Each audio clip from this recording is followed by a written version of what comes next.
The media is absolutely panicking over Elon Musk taking over Twitter.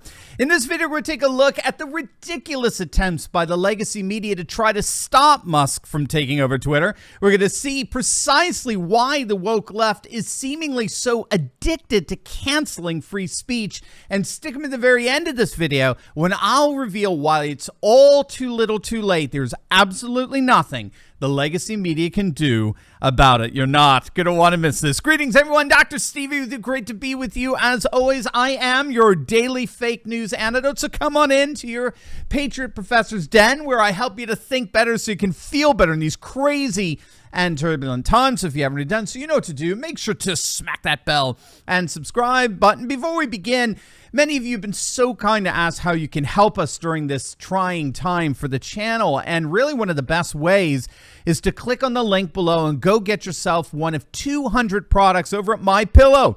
Mike Lindell's a good friend of this channel, and if you use my personal code Turley, you can get super discounts on over 200 products. So for example, usually the classic MyPillow costs $69.98, but if you use my code Turley, you can now get it only $19.98. It's awesome. So click on that link below, support Mike, and in so doing, you'll be supporting me and you'll be getting the best sleep of your life in the process. So thank you so much, gang, for your support. It means so much to us during this time. All right, gang, let's dive right in here. Really, there is no other way of saying it, gang. The legacy media has gone utterly hysterical over Elon Musk's purchasing over 73 million Twitter shares worth nearly $3 billion, which of course makes him officially the largest shareholder in the company. He actually owns 4 times the stake that Twitter's Jack Dorsey owns, if you can believe it.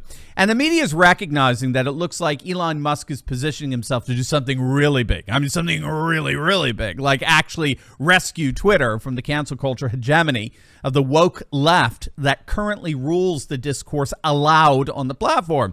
Whatever Elon Musk has in mind, what is clear is that he's determined to shake things up as Twitter's prime shareholder, and he certainly has the means to engage in a hostile takeover, which involves acquiring a company against the wishes of the company's management. The New York Post is actually reporting that many Twitter employees are actually freaking out over the whole ordeal. Several employees reported that the company's internal work environment has suddenly become what they call a, quote, shit show after it was announced that Musk had turned down joining the board. I mean, it was quickly recognized by Musk that joining the board would actually have prevented him from a hostile takeover, given Twitter's bylaws. As I understand, members of the board are limited to no more than 14.9% of the company. And so apparently a number of woke workers over at Twitter are panicking over what the future holds. And with them, so are the faithful members of the legacy media. The legacy media and social media are, of course, intimately intertwined. According to a recent study by Pew Research, over 70% of people now get their news from social media platforms. So the calculus here is relatively simple. What happens to these social media platforms happens to the legacy media. The legacy media see their futures inextricably linked to the future of social media platforms like Twitter. And so now, literally like clockwork, the left-wing activists disguised as journalists are doing their best to undermine Elon Musk's efforts at restoring the culture of free speech and social media. Just take a look at some of these headlines. They're a blast. Ellen Pao of the Washington Post led the charge against Musk with the headline, Elon Musk's vision of free speech will be bad for Twitter. And her argument, quote, Musk's appointment to Twitter's board shows that we need regulation of social media platforms to prevent rich people from controlling our channels of communication. Now, besides the deal of Musk being on the board, I mean, did you catch the absurdity of what she just argued? Rich people governing free speech. You mean like Silicon Valley oligarchs? You mean people like Jack Dorsey and Mark Zuckerberg? Or Twitter's current CEO is absolutely no friend to the First Amendment. In fact, he thinks it's outdated. What Powell is really saying is that the rules need to be changed so as to ensure only woke rich people get to control our channels of communication, right? Heads I win, tails you lose. That's the rules Powell wants to play by. Or take a look at the latest from the ultra-left Vox. Elon Musk is no free speech messiah.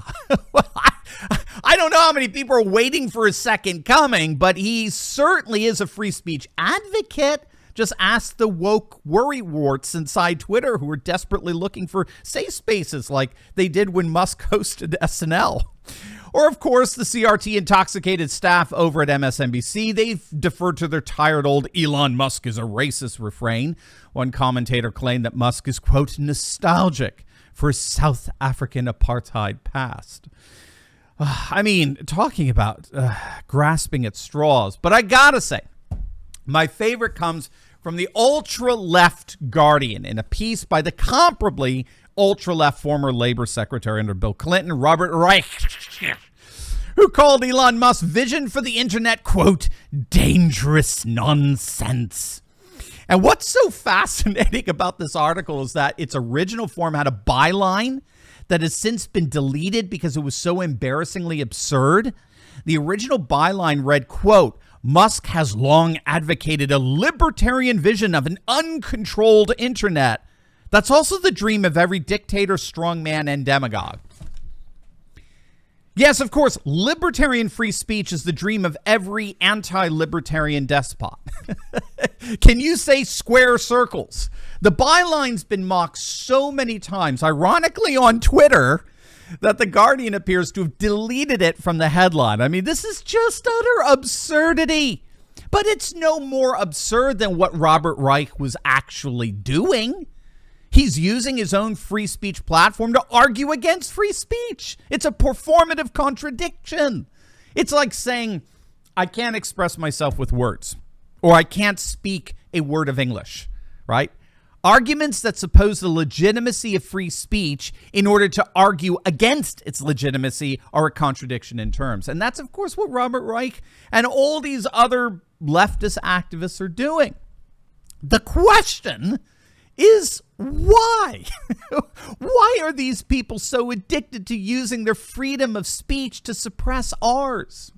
Well, we're going to answer that. But first, what do you think of my shirt today? Today's shirt, woke up, or wake up, woke down, right? The Great Awakening versus the Horrid Awokening. And you can get yours by clicking on the link below and visiting our merch store. Gang, there's just simply no better way to support this channel than by buying our merch, as well as spreading Patriot hope far and wide. And we really need now your help more than ever. So make sure to click on that link below or go to store.turleytalks.com. That is store.turleytalks.com. So why is the woke left so addicted to cancel culture?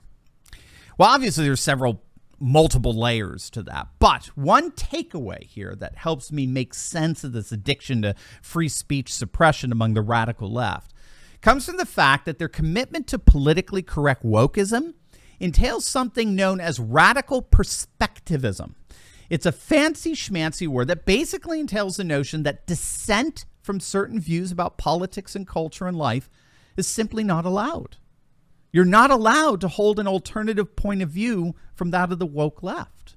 I mean, we saw this recently, of course, with Canadian Prime Minister Justin Trudeau, when he claimed that the Freedom Convoy truckers were a small fringe minority. And here's the key with, quote, unacceptable views. The actual sin of the Freedom Convoy truckers was not their protests. Liberals love protests as long as they're an extension of their woke sentiments. The actual sin committed by these truckers is that they were dissenting from those woke sentiments. And that's not allowed.